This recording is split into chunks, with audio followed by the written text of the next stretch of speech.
یار خدا کے لیے اس کتاب سے جان چھڑائیں، فضائل اعمال سے۔ اس کے مقدمے میں شیخ زکریا کاندلوی خود لکھ رہے ہیں، انہوں نے کہا کہ طبیبوں نے یعنی ڈاکٹرز نے کسی بیماری کی وجہ سے، اور وہ بیماری بھی ذہنی تھی،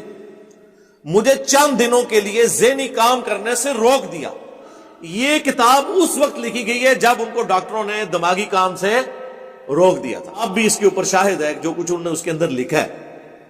وہی صوفیوں والی تعلیمات، وہی واقعات کہ جی ایک بزرگ تھے روزانہ 3 قرآن پڑھتے تھے، ایک تھے روزانہ 8 قرآن پڑھ لیتے تھے۔ یہ میرے ہاتھ میں فضائل اعمال موجود ہے۔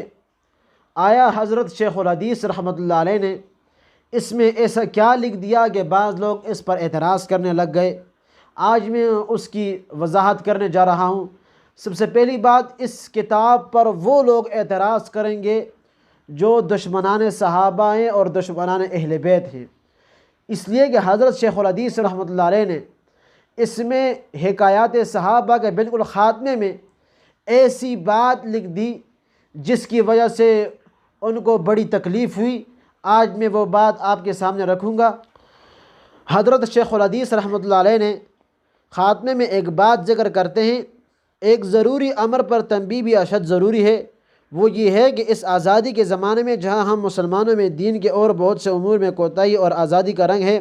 وہاں حضرات صحابہ کرام رضی اللہ تعالیٰ عنہم اجمعین کی حق شناسی اور ان کے آداب و احترام میں بھی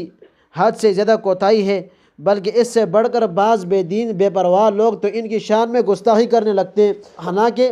صحابہ کرام رضی اللہ تعالیٰ عنہم اجمعین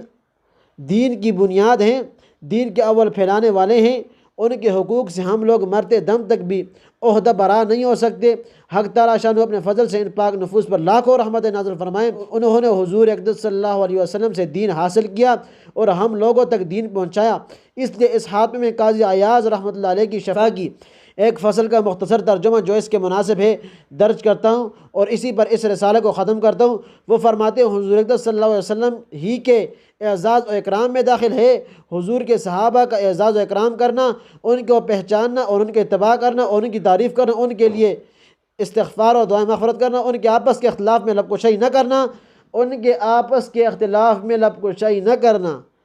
اور مورخین اور شیعہ اور بدعتی اور جاہل راویوں کی ان خبروں سے اعراض کرنا جو ان حضرات کی شان میں نقص پیدا کرنے والی ہوں، اور اس نوع کی کوئی اور روایت اگر سننے میں آئے تو اس کی کوئی اچھی تعویل کرے اور ان حضرات کو برائی سے یاد نہ کرے بلکہ ان کی خوبیاں اور ان کے فضائل بیان کیا کرے اور عیب کی باتوں سے سکوت کرے، جیسے کہ حضور صلی اللہ علیہ وسلم کا ارشاد ہے کہ جب میرے صحابہ کا ذکر ہو یعنی برا ذکر ہو تو سکوت کیا کرو۔ صحابہ کرام رضوان اللہ تعالیٰ عنہم اجمعین کے فضائل قرآن شریف اور احادیث میں بکثرت ہیں۔ حق تعالیٰ شانہ کا ارشاد ہے محمد الرسول اللہ والذین معہ اشداء علی الکفار۔ یہی وہ وجہ تھی